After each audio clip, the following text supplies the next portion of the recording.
Hi there, guys, and welcome to Discovering the Winning Playbook with Gridiron Leaders Beyond the Game. And so this is a limited podcast series. It's 12 episodes of this series. And what we're going to be doing on this series is talking to the 12 football coaches that I pulled out that's in SEC as well as the Pac-12, as well as part one or two or three from the other 5 conferences within the NCAA.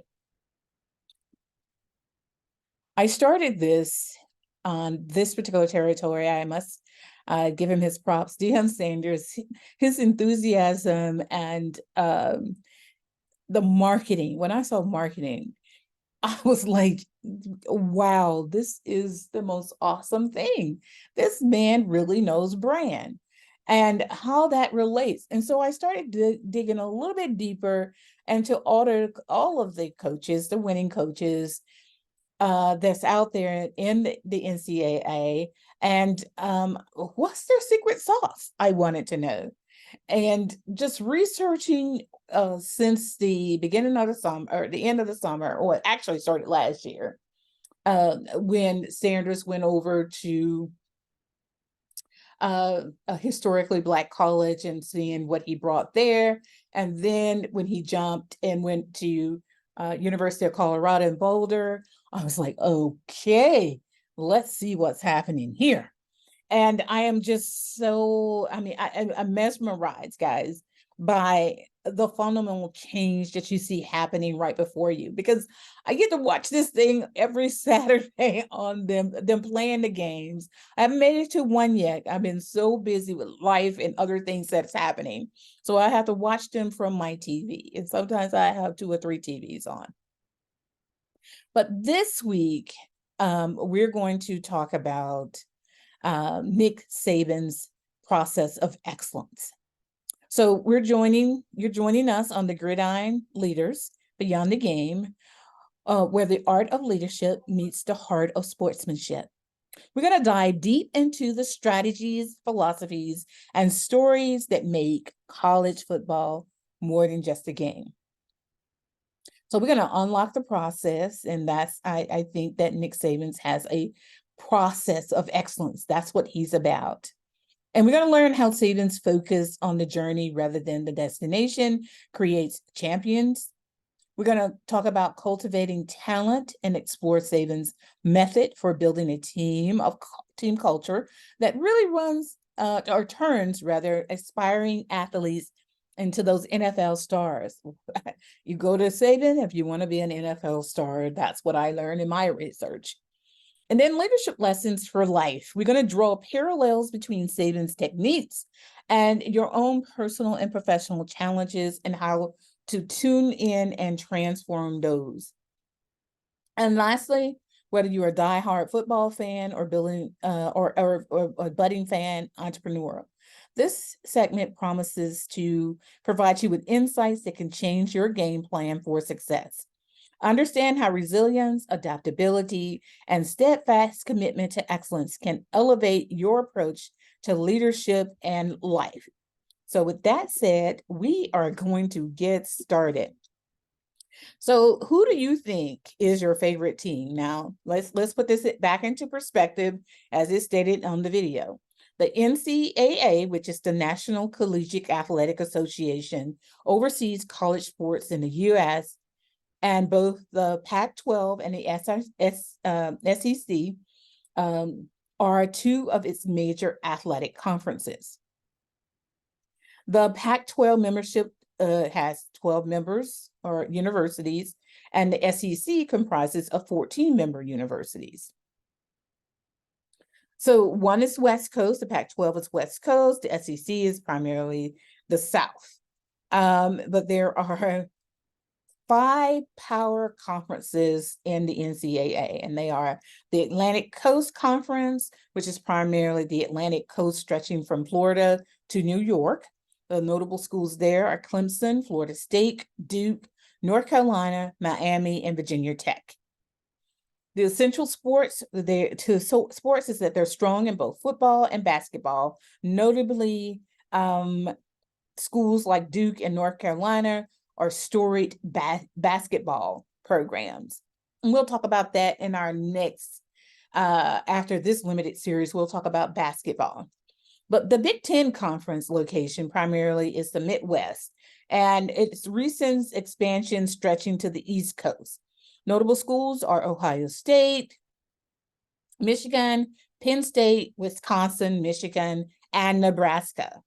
Essential to the sports there, historically intense in football, with teams like Ohio State often as a national spotlight. It also has a significant basketball presence. And then we have the Big 12 Conference. That location mostly in the central U.S. with teams in Texas, Oklahoma, Kansas, West Virginia, and others. The notable schools there are Texas, Oklahoma, Baylor, Kansas, and Texas Tech. Its essential being to sports period is football is significant, especially with schools like Oklahoma and Texas. Kansas has one of the most prestigious basketball programs in the nation. Then we have the Pac-12 Conference. That's primarily on the West Coast, and it includes states like California, Washington, Oregon, Arizona, Utah, and Colorado. Now, the notable schools there are USC, UCLA, Stanford, Oregon, Washington, and Arizona. It's essential to sports because it's known for its balance across many sports, including football, basketball, and Olympic sports. The Southeastern Conference, however, is primarily in the southern Southeast. The schools are Alabama, Auburn, Florida, Georgia, LSU, and Tennessee. It's essential to sports, particularly because it's dominant in college football, but also is competitive in basketball, baseball, and other sports. Now, the significance and why this is important that we discuss this in this podcast, this limited podcast series, are the economic impact. These conferences have the most significant athletic budgets, advanced facilities, and scholarships. Their football programs especially generate enormous revenue. We see millions, hundreds of millions of dollars that these programs generate. Championship contenders, the Power Five schools have dominated the football playoffs since its inception. And in basketball, they're regularly represented in the NCAA tournament. Media rights. They have the most lucrative television contracts, ensuring that their games are broadcast nationally, providing increased exposure and revenue potential. Now, while the Power Five conferences are the most prominent in college athletes, it's important, guys, for us to remember that there are other conferences in the FBS and the larger NCAA framework, many of which have their strong relationships in competitive teams in various sports. So, guys, what are we looking at here? What are we talking about? So hopefully I just gave you a taste of that we are here talking about something that matters economically. It matters economically to the schools, the region, the states. This thing is money. It is a business. It is a business, plain and simple. So if you don't think and you can relate to what's going on there and how they're getting to where they are, if we can relate, not if you can, we don't use a negative. We're going to be a positive on this thing. If you can relate to what's going on here, I think we can relate to how we get our businesses to grow. Because each of these 12 coaches we're going to talk about in this series. We're going to talk about Dabo Swinney, Nick Saban. We're going to start with Nick. We're going to talk about Coach Prime and what he brings to the table. We're going to talk about Urban Meyer, Jimbo Fisher, Lincoln Riley, Pat Fitzgerald, Kirby Smart, Brian Kelly, James Franklin, David Shaw, and Tom Osborne. Those are the 12 coaches we are going to focus on in this limited series. So Nick is the master of the process. He's Alabama Crimson Tide head coach with numerous championships, 200 now, won 200 game, just announced a couple of weeks ago.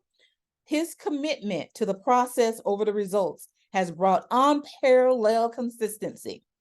His tactical genius and disciplined approach serve as the blueprint of long-term success.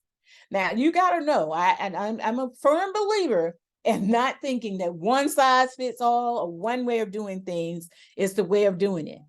We can learn from all 12 of these coaches that we're going to talk about in this limited series.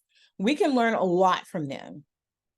Primarily, we are learning that when you look at things, you have to dissect them down to the core, and you have to come to the table with what your strengths are as a leader. And based on those strengths as a leader, you're implementing the best of the best and surrounding yourself with others that can carry out that strength that you bring in a way that brings strength to that whole team.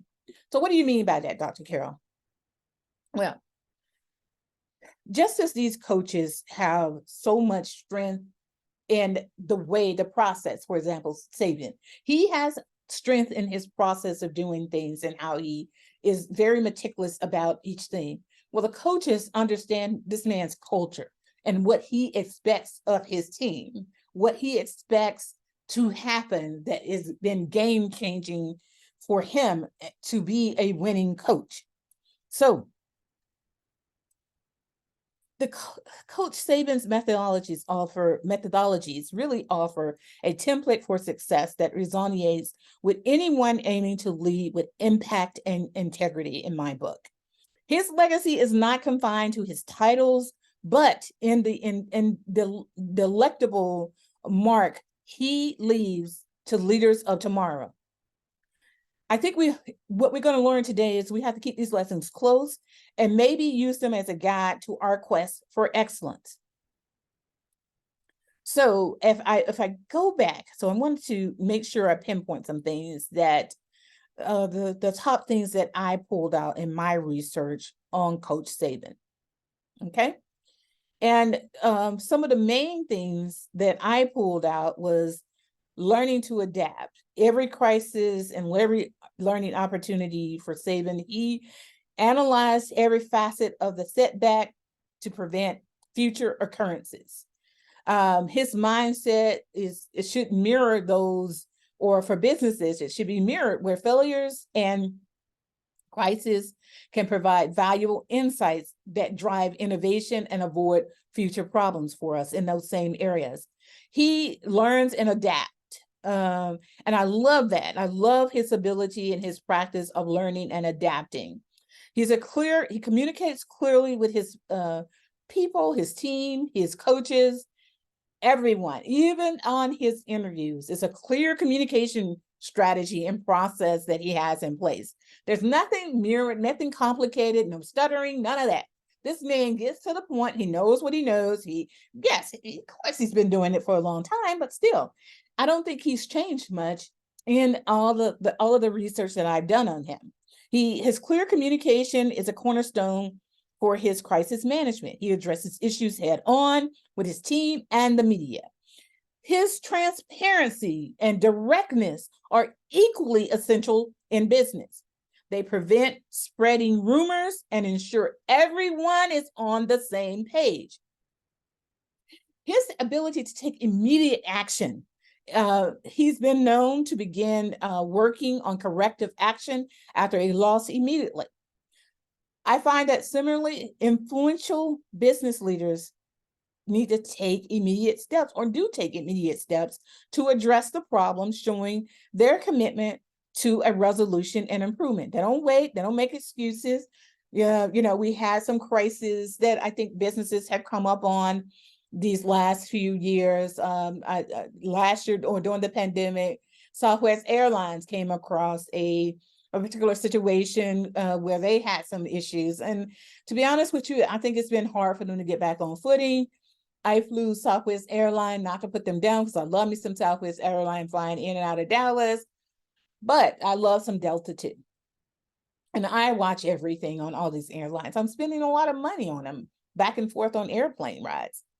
Now, I can say that I don't know what's going on over there, but there have been some changes, and I don't know if they've been for the best for that airline. But you got to be able to change swiftly and make these adjustments.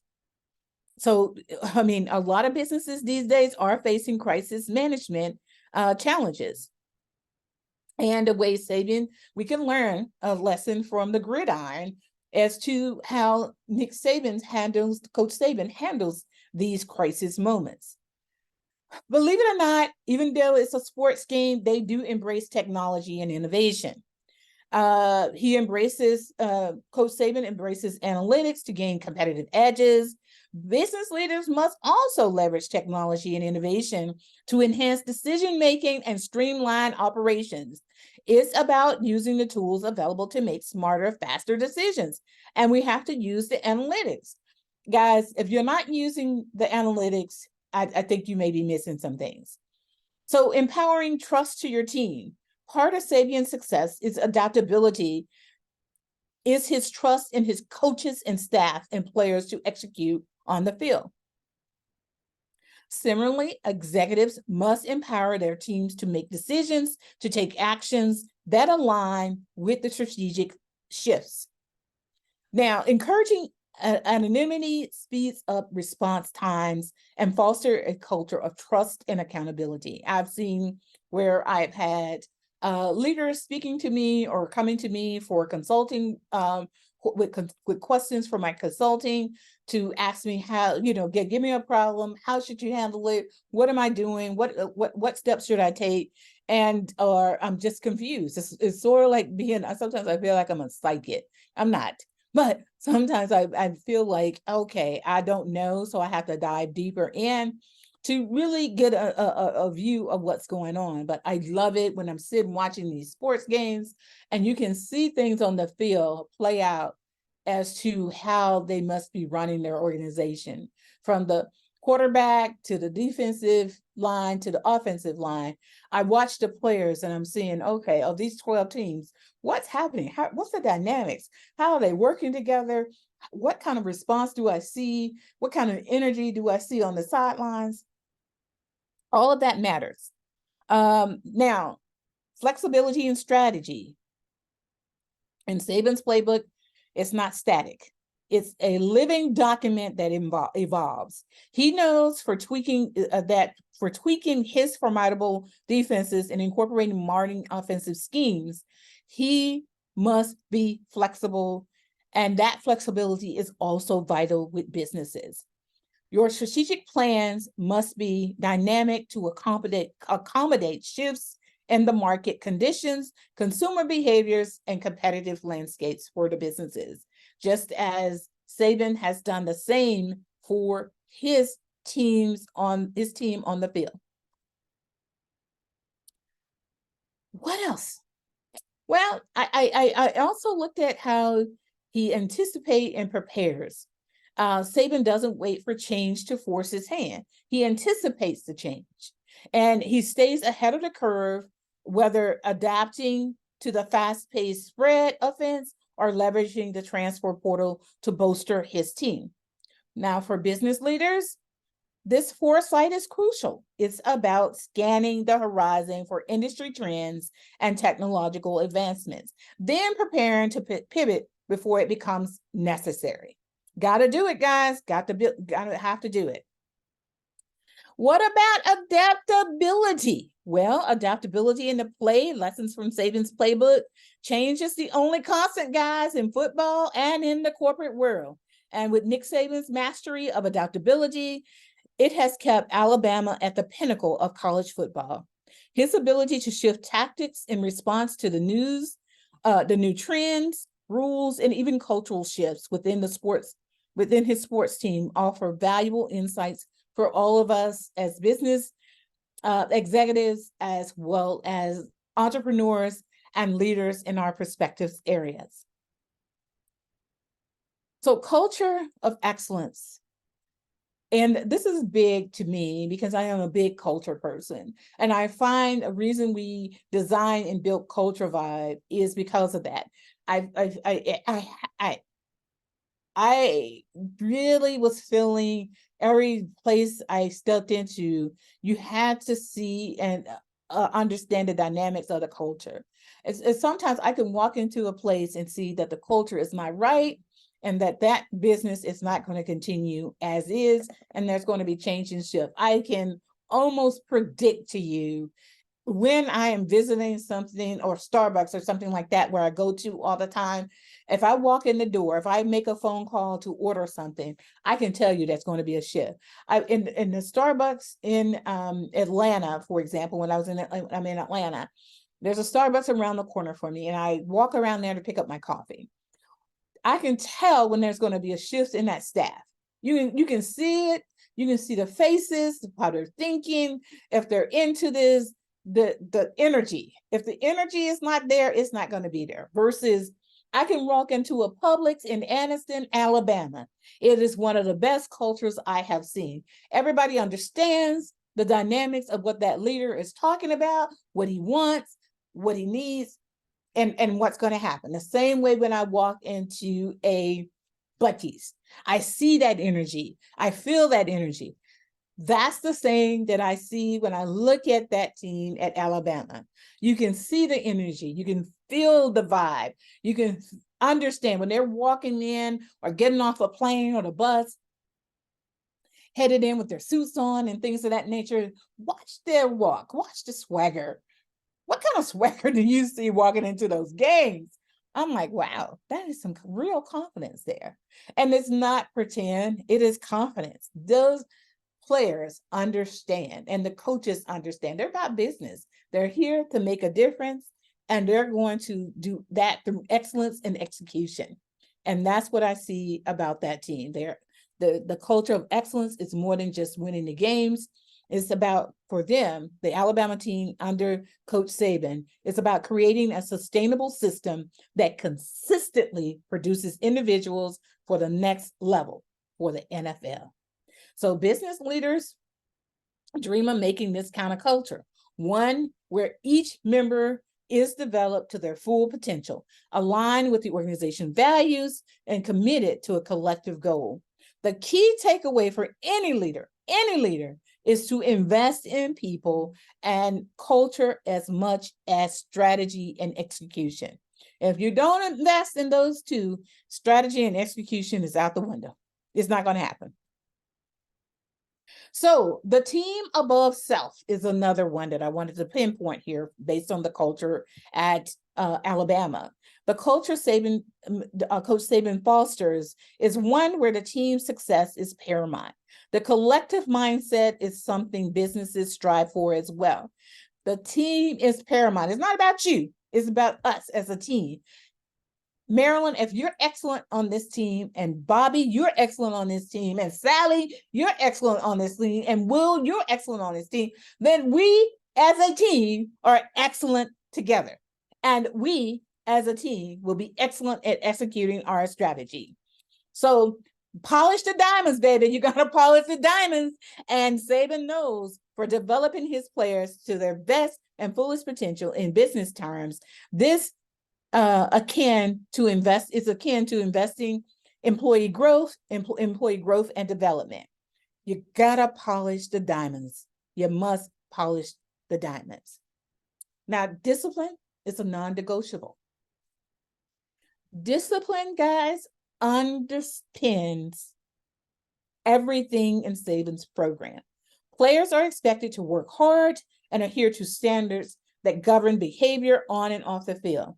This approach translates well into the business environment, where discipline can mean the difference between mediocre or high-performing teams.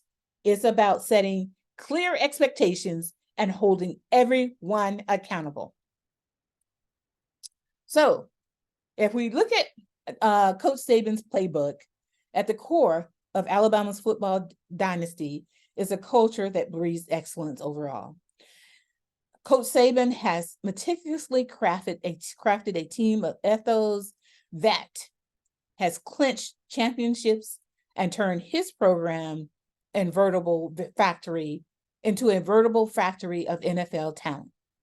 And he does that with his recruitment strategy that permeates every aspect of his team culture. He brings in the right players that's going to blend excellently, with his culture. And as organizations, we have to do the same. And this is what Culture Vibe is all about. Culture Vibe is there to help individuals find the right culture that they want to connect to, that's based on their values, and to help companies connect to the right players for their team so that they don't have problems like others. And it's like Culture Vibe is those coaches, the recruitment coaches that are out there finding the best talent that they know is going to make it to the next level, make it to the NFL, want to be in the NFL, and willing to do what it takes to make it to the NFL, willing to follow directions, willing and understanding of the culture they're about to enter when entering the Alabama football program. So with that said, that wraps up the legacy or contributions that Nick Saban makes to his football legacy, as well as what he's making to what we can learn from the world of business from his leadership lessons for life. So cultivate the talent and unpack the process. And today we learn about Coach Saban's process, as well as how he cultivates talent through a culture of excellence and execution. And the leadership lesson we can draw from him, I sprinkled throughout our conversation today. So with that said, we look forward to seeing you next week as we talk about Deion Sanders and the Colorado Buffaloes. That's it. Take care.